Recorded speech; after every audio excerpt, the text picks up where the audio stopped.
دل پر ہاتھ رکھ کر آپ مجھے بتائیں یزید کے اندر جتنی برائیاں تھیں، جن برائیوں کی وجہ سے امام حسین اس کے مقابلے میں آ گئے، جن برائیوں کی وجہ سے امام حسین نے یزید کی بیعت نہیں کی اور یزید کے ہاتھ پر ہاتھ نہیں دیا، جن برائیوں کی وجہ سے امام حسین نے شہادت کو تو پسند کیا لیکن بیعت کو پسند نہیں کیا، اب اگر آپ کے اندر یزید کی تمام برائیوں میں سے کوئی ایک بھی برائی ہے تو یاد رکھنا کہ 10 محرم کو آپ چھاتیاں نہیں اپنا سر پٹک پٹک کر یا حسین کے نعرے لگاؤ، اپنے آپ کو لہو لہان کر لو، لیکن اس کے باوجود اگر آپ کے اندر کوئی ایسی خصلت ہے جو امام حسین کے دشمن یزید پلید میں تھی تو سر پٹک پٹک کر مر جاؤ گے، آپ کبھی بھی امام حسین کے عاشق نہیں ہو سکتے۔ یزید داڑھی منڈاتا تھا، اگر تازیہ کندھے پر لے کر پورے گاؤں میں گھومنے والے داڑھی منڈے زندگی بھر گھومتے رہیں تو کیا حسینی بن جائیں گے؟ محبت کا دعویٰ امام حسین سے اور صبح اٹھ کر روزانہ داڑھی منڈاؤ گے امام حسین کے دشمن کی طرح، کس بات کے حسینی ہو؟ صرف تعزیے کے، ڈھول کے، میلے کے، نعرے کے، ڈیگوں کے، ڈھول تماچوں کے، کس بات کے حسینی ہو؟ روزانہ صبح اٹھ کر داڑھی منڈاؤ، رسول اللہ کی سنت کو نکال کر نالیوں میں پھینکو اور پھر کہو کہ یا حسین یا حسین، یہ حسین سے محبت ہے۔ یزید شراب پیتا تھا، آج ہمارے یہاں حالات یہ ہیں کہ آج کے دور کا نوجوان صرف شراب نہیں پیتا، اب تو ہم اتنی ترقی کر چکے ہیں کہ یزید تو بہت پیچھے رہ گیا، اب تو گانجا بھی ہے، چرس بھی ہے، چلم بھی ہے، براؤن شوگر بھی ہے، ہیروئن بھی ہے، ایم ڈی بھی ہے، کورکس بھی ہے، وائٹنر بھی ہے، سولوشن بھی ہے، بٹن بھی ہے، کتا گولی بھی ہے اور پتہ نہیں کیا کیا۔ اگر یزید ہوتا نا تو امام حسین سے مسکرا کر کہتا کہ حسین میں شراب پیتا تھا، آپ سے برداشت نہ ہوا، یہ آپ کا نعرہ لگانے والے تو پتہ نہیں اور کیا کیا کھاتے پیتے۔ بتائیے شراب پینے والا کسی اینگل سے حسینی ہو سکتا ہے؟ چرس پینے والا، گانجا چلم پینے والا حسینی ہو سکتا ہے؟ آپ مجھے بتائیں، یا علماء موجود تھے، پیاز اور لہسن کھانا جائز ہے کہ ناجائز ہے؟ جی پیاز کھانا، لہسن کھانا جائز ہے کہ ناجائز؟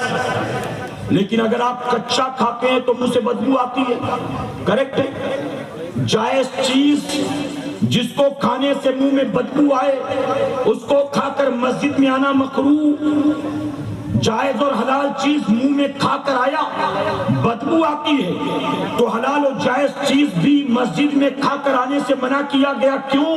کیونکہ بدبو آتی ہے، تو حلال اور جائز چیز میں اگر بدبو آئے تو مسجد میں کھا کے آنا مکروہ ہے۔ اب جسے واضح طور پر حرام قرار دے دیا گیا، اگر تم مسلمان ہو کر وہ کھاؤ گے پیو گے اور ہفتے میں ایک بار آ کر جمعہ کی 2 رکعت پڑھ لو گے، تم کیا سمجھتے ہو اس 2 رکعت کے عوض اللہ تمہیں سیدھے جنت عطا کر دے گا؟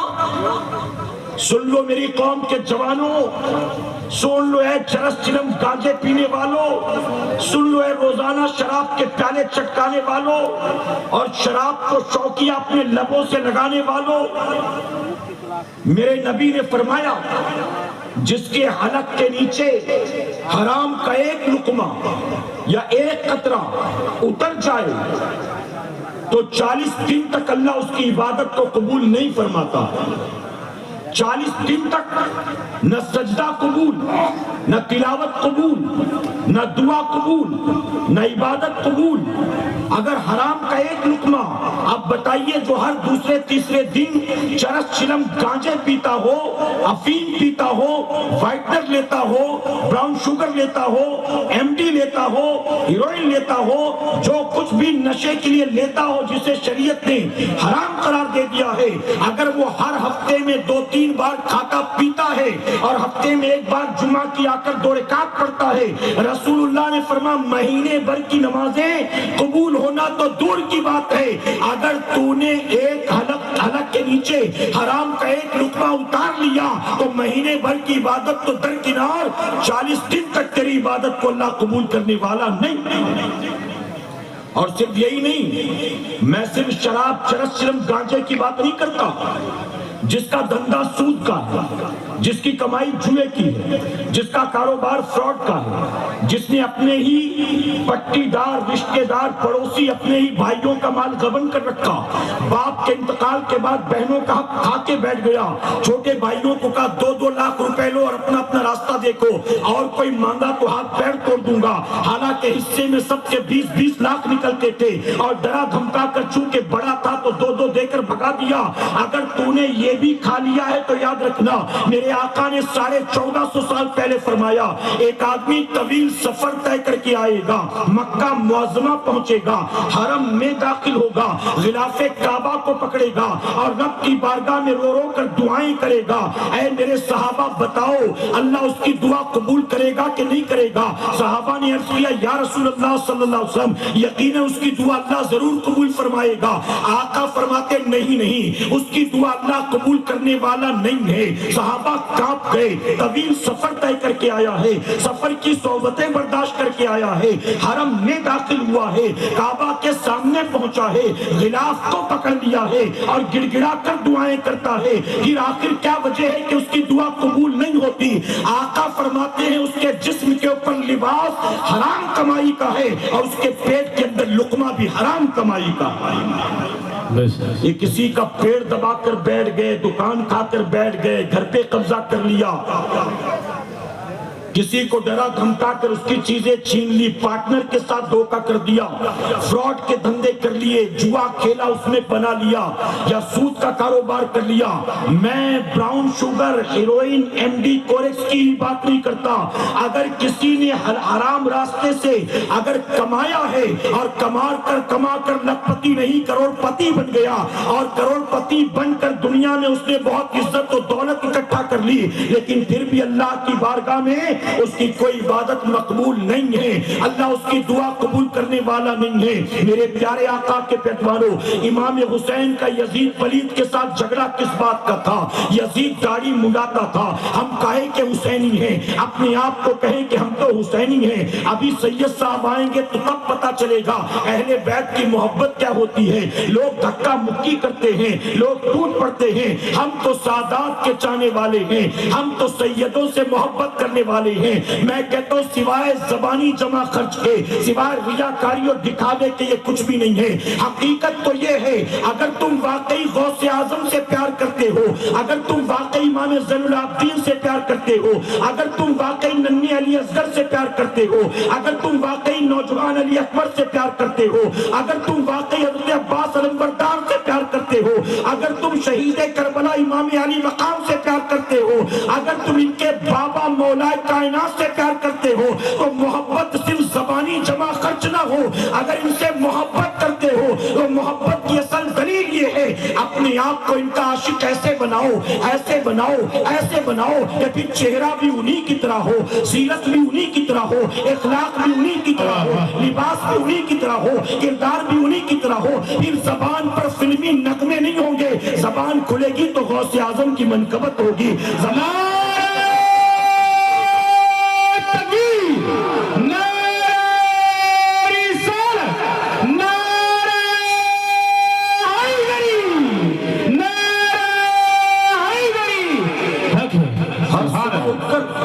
ہر صبح اٹھ کر داڑھی منڈاؤ اور امام حسین کی محبت میں کوئی کمی نہ ہو۔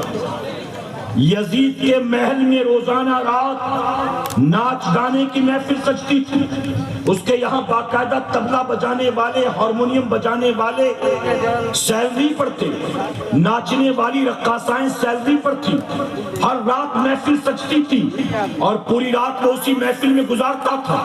اے میری قوم کے جوانوں، آج بتاؤ ہمارے پاس ڈھول طبلہ بجانے والے تنخواہ پر نہیں ہیں، ہمارے پاس گھر میں آ کر ناچنے کے لیے عورتیں نہیں ہیں، لیکن ہمارے پاس یہ موبائل فون ہے نا۔ یزید جو پیسے خرچ کر کے محل کے بند کمرے میں کر رہا تھا، آج ہم وہی وائی فائی اور ڈیٹا کے ذریعے اپنے موبائل سے کر رہے ہیں۔ ارے یزید کے یہاں ایک رات ناچنے کے لیے ایک آتی تھی، دوسری رات دوسری آتی تھی، ڈھول طبلے ہارمونیم والے تو روزانہ وہی ہوتے تھے۔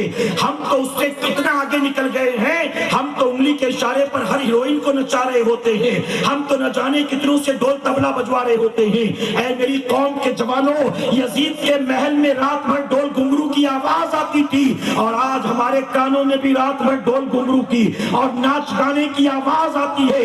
ارے جن آوازوں سے اللہ اس کے رسول نے نفرت کی، جن آوازوں کے مقابلے میں امام حسین کھڑے ہو گئے، آپ ذرا سوچو کہ وہی آوازیں ہم بھی سنیں اور پھر محرم کے دن کہیں یا حسین ہم نہ تھے، یا حسین ہم نہ تھے، اور پھر حسین پاک کی محبت کے نعرے لگاؤ۔ یہ کیسی محبت ہے امام حسین سے؟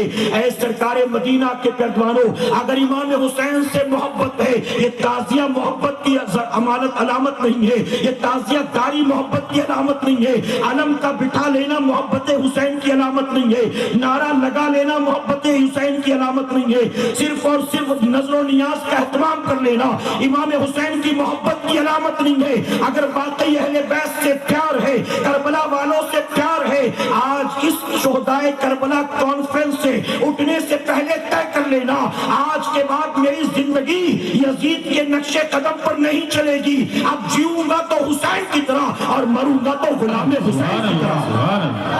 سبحان اللہ۔ میرے پیارے آقا کے پیروانوں، 10 محرم کی تاریخ تھی، صبح سے یزیدیوں نے جنگ کا آغاز کیا، توجہ ہے نا آپ کی؟ 10 محرم کی تاریخ تھی، اہل بیت اطہار ان کے رفقا 3 دن سے بھوکے پیاسے تھے، یزید کی طرف سے بہت پیشکش کی گئی، سمجھایا گیا، بہلایا پھسلایا گیا، ڈرایا دھمکایا گیا، لیکن امام حسین نے کہا کسی بھی حالت میں ایک فاسق و فاجر کے ہاتھ پر میں ہاتھ نہیں دیتا، کسی بھی صورت میں یزید کی بیعت نہیں کرتا۔ آخرکار 10 محرم کو صبح سے جنگ کا آغاز ہوا، ایک ایک کر کے امام عالی مقام کے رفقا شہید ہوتے رہے۔ 10 محرم کی تاریخ کی جمعہ کا دن تھا، جو کربلا میں نہیں تھے وہ جمعہ کی نماز کی تیاری کر رہے تھے۔ امام حسین نے اپنے ایک ساتھی کو بلایا اور کہا جاؤ یزیدیوں سے کہو تھوڑی دیر کے لیے جنگ روک دو، ہمیں ظہر کی نماز ادا کر لینے دو، بس نماز پڑھ لیں اس کے بعد کنٹینیو کرنا۔ مسافر تھے، اگر ظہر کی نماز کی مہلت مل بھی جاتی تو 2 رکعت فرض پڑھنا تھا۔ آپ کا قاصد گیا، جب جا کر اس نے یزیدیوں سے بات کی تو جانتے انہوں نے کیا کہا؟ انہوں نے کہا حسین کو جان بچانے کا بڑا اچھا بہانہ سوچا تھا، حسین یہ سوچتے ہیں کہ نماز کے نام پر ہم جنگ کو روک دیں گے، جاؤ جا کر حسین سے کہو نماز پڑھنے کا اتنا شوق ہے تو پڑھو، ہم روکنے والے نہیں، لیکن شرط یہ ہے کہ پہلے یزید کی بیعت کرو، یزید کی بیعت کر لو گے ہم نماز پڑھنے دیں گے، یزید کی بیعت نہیں کی ہم مروت نہیں کریں گے، سجدے میں سر کاٹ دیں گے۔ یہ کون کہہ رہا تھا؟ یہ وہ کہہ رہے تھے جو خود بھی مسلمان سمجھے جاتے تھے، یہ خود بھی مسلمان بنے ہوئے تھے۔ امام حسین کا قاصد آیا، آ کر کہنے لگا کہ وہ مہلت دینے کو تیار نہیں، بلکہ وہ تو دھمکی دیتے ہیں کہ اگر آپ کو نماز پڑھنا ہے تو پہلے بیعت کرو، اگر بیعت کیے بغیر آپ نے نماز شروع کر دی تو کہتے ہیں کہ نماز کی حالت میں گردن کاٹ دیں گے۔ توجہ ہے نا آپ کی؟ آپ جانتے میرے امام نے کیا جواب دیا؟ 22,000 خون کی پیاسی ننگی تلواریں سر پر لہرا رہی تھی اور ساتھ ہی دھمکی بھی مل گئی تھی کہ اگر آپ نے بارش شاید شروع ہو گئی ہے، تھوڑا اندر کی طرف آ جائیے، آپ کو اطمینان کے ساتھ اندر کی طرف آ جائیے۔ دیکھیے یہ جو ٹینٹ بنایا گیا ہے اس میں آرام سے بیٹھ سکتے ہیں سب۔ آپ میرا بھیتر ہے پرویش کرو، جو والا بھائی تھوڑا آگے بڑھ جائیے، ان کو رہنے دو، لوگ آگے آ کر بیٹھ جائیں۔ اچھا آپ لوگ رہیے، لوگ آگے سامنے آ کر بیٹھ جائیں، اپنا سامنے ایسے بسے یاد، اپنا سامنے ایسے بسون،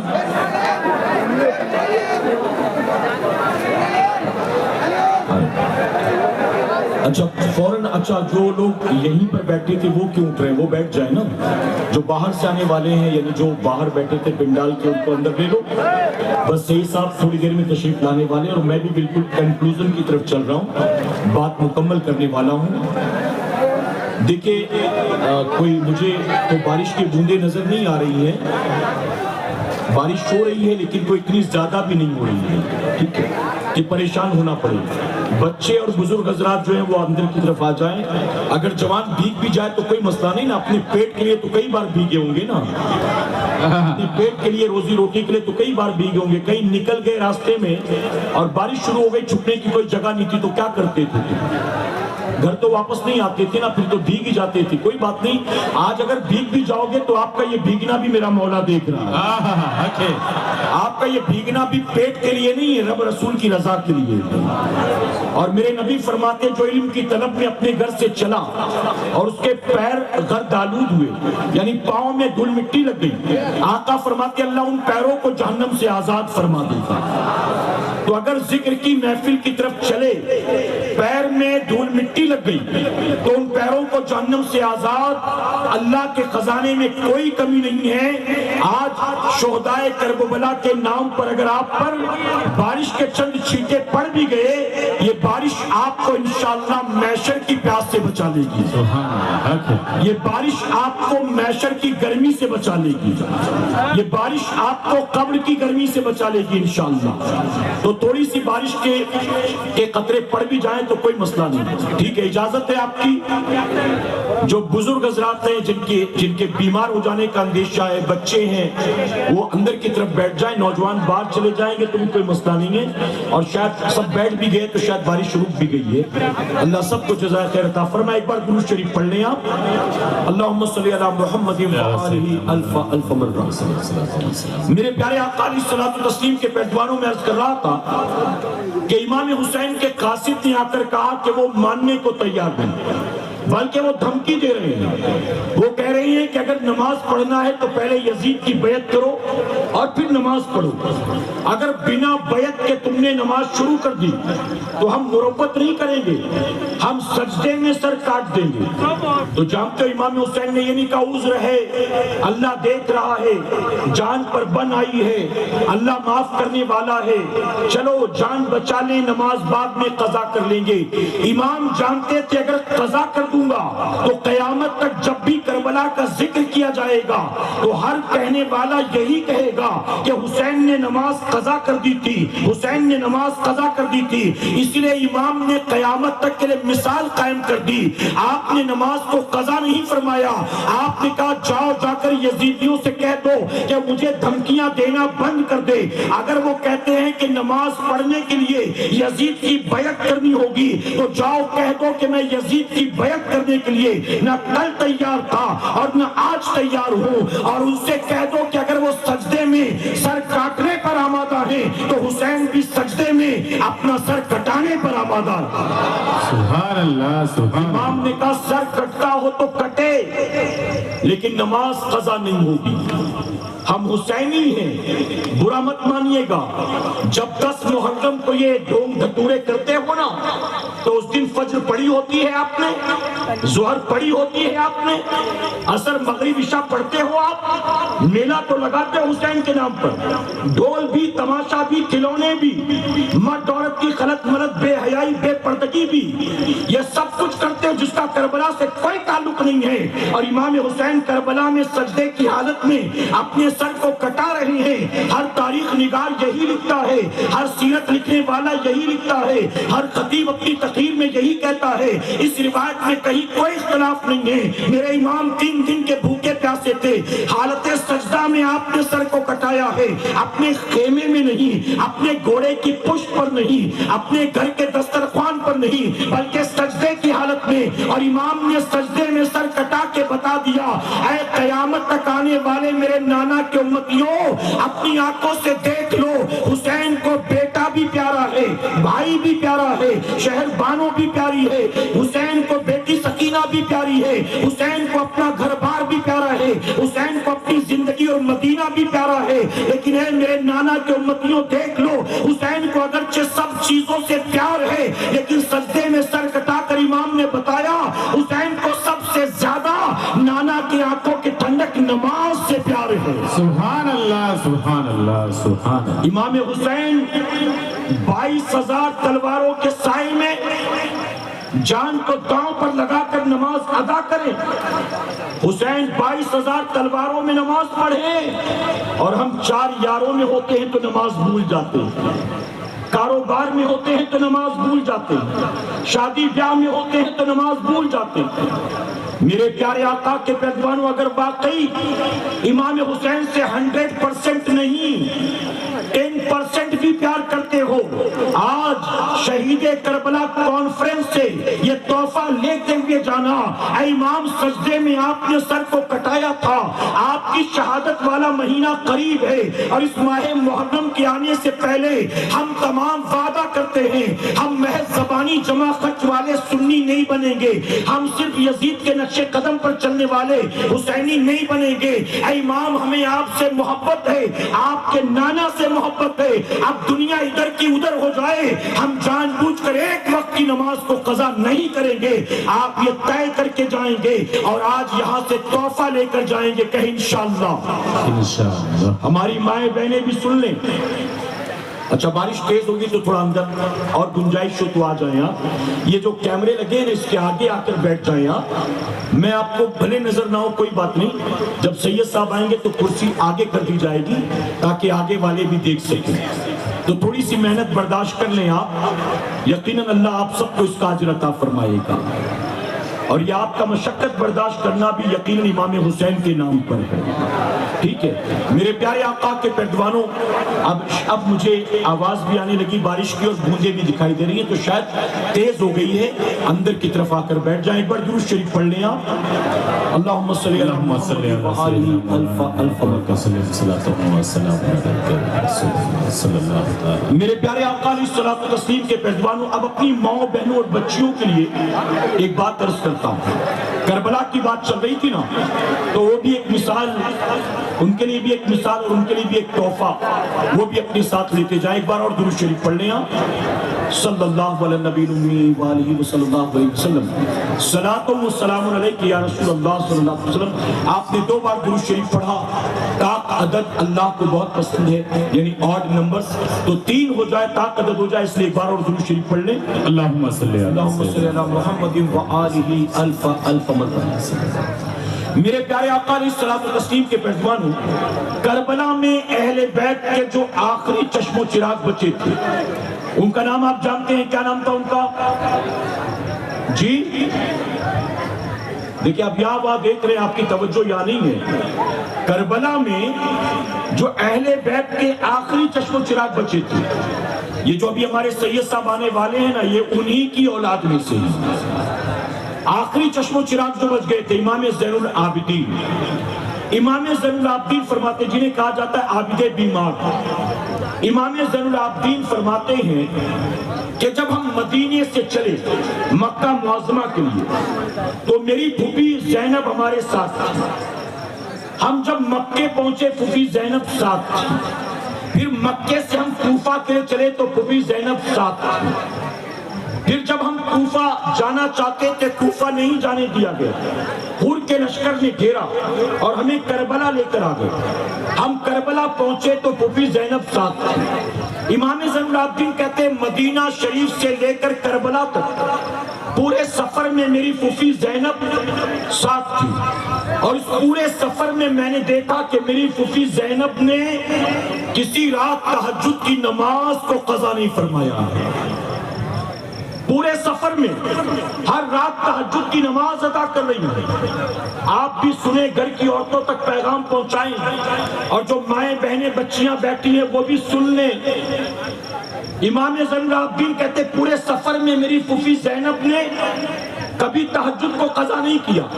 ہم کربلا آ گئے، کربلا میں مکان نہیں تھا، خیمہ تھا، زمین ریت کی تھی، بستر نہیں تھا، کھانے پینے کا تھوڑا سا سامان تھا، کوئی بہت کھانے پینے کا سامان اور انتظام بھی نہیں تھا۔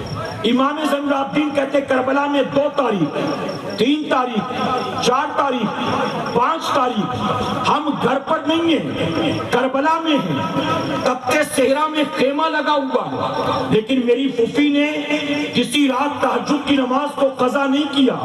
7 تاریخ کو یزیدیوں نے پانی بند کر دیا، 8 تاریخ ہوئی تو پانی ختم، کھانے کی چیزیں ختم، 9 تاریخ آئی تو کربلا کے میدان میں اہل بیت کے چھوٹے چھوٹے بچے بھوکے پیاسے تھے۔ امام زین العابدین کہتے پانی تو بند ہو گیا لیکن پھوپھی کی تہجد بند نہیں ہوئی، میری پھوپھی کی تہجد بند نہیں ہوئی۔ پھر کہتے 10 تاریخ کو صبح سے جنگ کا آغاز ہوا، یہاں تک کہ دوپہر ہوتے ہوتے تمام ہمارے جو رفقا تھے، اہل بیت تھے، یزیدیوں نے سب کو شہید کر دیا۔ یہ جو شہید کیے گئے ان میں کوئی میری پھوپھی کا بھائی تھا، کوئی بھتیجا تھا، کوئی بھانجا تھا۔ یہ جو 72 لوگ شہید کیے گئے ان میں حضرت زینب کے 2 بیٹے بھی تھے، عون و محمد جن کا نام تھا، ایک کی عمر 7 سال، ایک کی 11 سال آتی ہے۔ یہ 2 بیٹے حضرت زینب کے تھے۔ امام زین العابدین کہتے ہیں کہ رات کا وقت تھا، 10 محرم کو ہمارا پورا خیمہ لوٹ لیا گیا، اہل بیت کو شہید کر دیا گیا۔ 10 محرم کا دن گزرا، جب سورج ڈوبا مغرب کے بعد 11 کی رات آتی ہے۔ امام زین العابدین کہتے ہیں 11 تاریخ تھی اور یہ 11 تاریخ اہل بیت کے لیے کربلا میں کوئی قیامت سے کم تاریخ نہیں تھی۔ ہم بھرا پورا کنبہ لے کر نکلے تھے، سب کچھ لٹ چکا تھا، ہمارے خیمے کے چاروں طرف ہمارے اپنوں کی لاشیں بکھری پڑی تھی۔ امام زین العابدین کہتے ہیں رات کے وقت جب میں نے یہ دیکھا تو میں دیکھ کر حیران رہ گیا۔ رات کی تاریکی میں میری پھوپھی زینب نے خیمے کا پردہ ہٹایا ہے، خیمے سے باہر نکل کر آتی ہے، چاروں طرف جو لاشیں بکھری ہوئی تھی، میری پھوپھی نے ایک نظر چاروں طرف بکھری لاشوں کو دیکھا۔ امام زین العابدین کہتے کسی کا سر تن سے جدا تھا، کسی کے ہاتھ پیر بھی جدا کر دیے گئے تھے، کسی کا چہرہ پہچاننے میں نہیں آتا تھا، کسی کے جسم کو گھوڑے کی ٹاپوں سے روندا گیا تھا۔ ایسی 72 لاشیں پڑی ہوئی تھی چاروں طرف، ان میں کوئی میری پھوپھی کا بھائی تھا، کوئی بھتیجا تھا، کوئی بھانجا تھا، کوئی ان کے 2 بیٹے بھی موجود تھے۔ امام زین العابدین کہتے یہ دیکھ کر میری آنکھیں پٹی کی پٹی رہ گئی۔ میری پھوپھی نے ایک بار تمام لاشوں کو دیکھا اور دیکھنے کے بعد کربلا کے تپتے کے صحرا سے میری پھوپھی نے جو ہے آپ نے تیمم کیا ہے، اور تیمم کر کے اس رات بھی میری پھوپھی نے کربلا کے میدان میں تہجد کی نماز کو ادا فرمایا۔ سبحان اللہ، بے شک۔ آپ سوچے جن کے گھر کی بیٹیاں بھائی کی، بھتیجے، بھانجے اور بیٹے کی لاش کی موجودگی میں تہجد قضا نہ کرے، کیا انہوں نے گھر میں رہ کر کبھی فرض نماز چھوڑی ہوگی؟ کبھی رسول اللہ کی سنت کو چھوڑا ہوگا؟ آج 10 محرم کو ہمارے گھر کی عورتیں میلہ دیکھنے کو تو تیار ہیں، لیکن امام حسین کے نانا کی آنکھوں کو ٹھنڈک پہنچانے کے لیے اللہ کا سجدہ کرنے کو تیار نہیں۔ تعزیے پر منت مانیں گی، روٹیاں لٹائیں گی، بچوں کو گھمائیں گی، پھیرے لگائیں گی اور پتہ نہیں کیا کیا کریں گی، وہ تمام چیزیں جس کا شریعت و دین سے کوئی تعلق نہیں۔ امام حسین اور کربلا والوں کے نام پر وہ سب کچھ کرنے کو یہ قوم تیار ہے، لیکن اللہ کا سجدہ کرنے کو تیار نہیں۔ یزید بے نمازی تھا، تم 10 محرم کو الٹے سر کھڑے ہو کر جو کرنا کر لو، اگر تم نماز نہیں پڑھتے تمہارا کوئی عمل اللہ کی بارگاہ میں مقبول نہیں۔ اگر تم یہ سمجھتے ہو کہ ڈھول تاشے بجا کر حسینی ہو جاؤ گے تو تم سے بڑے تو حسینی وہ ہیں جو چھری چاقو مار کر خون بہاتے اور کہتے یا حسین ہم نہ تھے۔ تم تو صرف ہاتھ پیٹ رہے ہو، ڈھول بجا رہے ہو، وہ تو خون بہا بہا کر کہتے کہ یا حسین ہم نہ تھے۔ جب وہ خون بہا بہا کر ظالم محبت حسین کا دعویٰ کرنے والا حسینی نہیں ہو سکتا تو صرف ڈھونگ دھتورے کر کے کیا ہم حسینی ہو جائیں گے؟ اگر حسینی ہو، امام حسین سے محبت ہے تو امام حسین کے نقش قدم پر چلو، اور داڑھی مڈانا حسین کا طریقہ نہیں ہے۔ رات بھر بستر پر لیٹ کر فلمیں، ڈرامے، کھیل تماشے دیکھنا حسین کا طریقہ نہیں۔ ارے تاریخ کی کتابوں میں البدایہ والنہایہ میں آتا ہے رات کا اندھیرا چھاتا تھا تو یزید کے محل سے ڈھول گھنگرو کی آواز آتی تھی اور حسین کے کمرے سے قرآن کی تلاوت کی آواز آتی تھی۔ جب فجر کی اذان ہوتی یزید اپنے بستر پر شراب کے نشے میں دھت پڑا ہوتا تھا اور امام حسین گھر کا دروازہ کھول کر اللہ کے گھر کی طرف بڑھتے تھے اور صرف جا کر مسجد میں نماز نہیں پڑھتے تھے بلکہ مدینے کی مسجد میں مدینے والوں کی امامت فرمایا کرتے تھے. سبحان اللہ سبحان اللہ. کام کرو یزید والے اور دعویٰ کرو حسینی ہونے کا. میرے پیارے آقا کے پیروانوں آپ مجھے بتائیں اگر ماں باپ آپ سے کوئی بات کہیں اور ماں باپ کی بات آپ نہ مانیں تو ماں باپ کہیں گے اللہ اسی اولاد ہر ایک کو دے؟ ماں باپ کہیں گے؟ ماں باپ اس اولاد کو پسند کریں گے جو اولاد دن رات ماں باپ کی نافرمانی کرے؟ اگر آپ کے ابا نے کہا اگلی بار میں اس لڑکے کے ساتھ تجھے نہیں دیکھوں، لڑکا اچھا نہیں ہے، اور آپ کہیں میرا باپ پاگل ہو گیا ہے، میرے باپ کو دنیا داری سمجھ میں نہیں آتی ہے، میرے باپ کو صحیح غلط کی پہچان نہیں ہے، تو کیا آپ اچھی اولاد کہلائیں گے؟ اگر آپ کی والدہ آپ سے کچھ کہے اور آپ کہیں میں تیری بات نہیں مانتا، آپ بتائیے کیا فرما بردار اولاد کہلائیں گے؟ امام حسین نے نماز کی حفاظت کے لیے، امام حسین نے قرآن کی حفاظت کے لیے، امام حسین نے دین کی حفاظت کے لیے سب کچھ لٹا دیا، اور ہم حسینی امام حسین کی قربانی کی وجہ سے دین صحیح سلامت ہم تک پہنچا، اور جب دین ہم تک پہنچا تو ہم صرف زبانی جمع خرچ والے حسینی بنے رہے، امام حسین کے نقش قدم پر چلنے کی کوشش نہیں کی. میرے پیارے آقا علیہ الصلوۃ والتسلیم کے پیروانوں امام حسین سے پیار ہے، اللہ کے سجدوں سے پیار کرو کہ انشاءاللہ. میں آپ سے ایک سوال پوچھتا ہوں، اجازت ہے آپ کی؟ میں جانتا ہوں آپ بے چینی کے ساتھ سید صاحب کا انتظار کر رہے ہیں، حالانکہ سید صاحب کو اب تک آ جانا تھا کیونکہ انہیں نکلنا بھی تھوڑا جلدی ہے، لیکن انتظامیہ والے لے کر نہیں آئے. کوئی مسئلہ نہیں، کچھ ریزن ہوگا، بہرحال آتے ہوں گے. تو اگر آپ کی اجازت ہو تو ایک بات آپ سے پوچھوں میں. جی اجازت ہے؟ آپ اس گاؤں کے ہوں گے، کسی اور گاؤں کے ہوں گے، آپ مجھے بتائیں آپ جمعہ کی نماز پڑھنے کے لیے مسجد میں آئے اور اچانک آپ نے دیکھا کہ مصلی امامت پر جو آدمی آ کر کھڑا ہوا داڑھی بھونڈا آپ کے گاؤں کا شرابی ہے، آپ کے گاؤں کا جواری ہے، آپ اس کے پیچھے نماز پڑھیں گے جمعہ کی؟ جی داڑھی والے ہی نہیں، داڑھی مونڈے بھی اس کے پیچھے نماز نہیں پڑھیں گے. نیک نمازی نہیں، محلے کے شرابی بھی اس کے پیچھے نماز نہیں پڑھیں گے. وہ آدمی کہے گا کہ امام صاحب چھٹی پر گئے ہیں اور امام صاحب نے مجھ سے کہا کہ جمعہ سنبھال لینا، تو اس لیے میں جمعہ پڑھاؤں گا. آپ پڑھیں گے اس کے پیچھے نماز؟ میرے پیارے آقا کے پیروانوں آپ کہہ رہے ہیں کہ میں اس کے پیچھے نماز نہیں پڑھوں گا. کیوں؟ کیونکہ داڑھی مونڈا ہے. نماز نہیں پڑھوں گا کیوں؟ کیونکہ شراب پیتا ہے. نماز نہیں پڑھوں گا کیوں؟ کیونکہ وہ جواری ہے. آپ یہ کہتے ہیں کہ شرابی ہو، جواری ہو، داڑھی مونڈا ہو، میں اس کے پیچھے نماز پڑھنے کو تیار نہیں.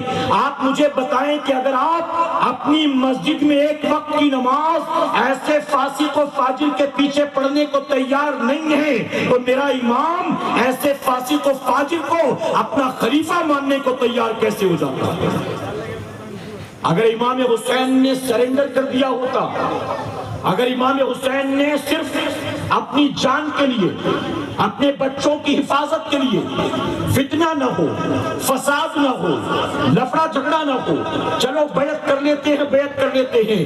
اگر امام نے صرف یہ سب کچھ سوچ کر مصلحت کے تحت ایک فاسق و فاجر کے ہاتھ میں ہاتھ دے دیا ہوتا تو جانتے ہو آج ہر مسجد کا امام داڑھی مونڈا ہوتا، شرابی ہوتا، زانی ہوتا، جواری ہوتا. اور اگر مقتدی کہتا کہ آپ امام ہو کر شراب پیتے ہو، شرم نہیں آتی، تو وہ کہتا تو امام حسین سے زیادہ سمجھدار ہے، امام حسین سے زیادہ پرہیزگار ہے.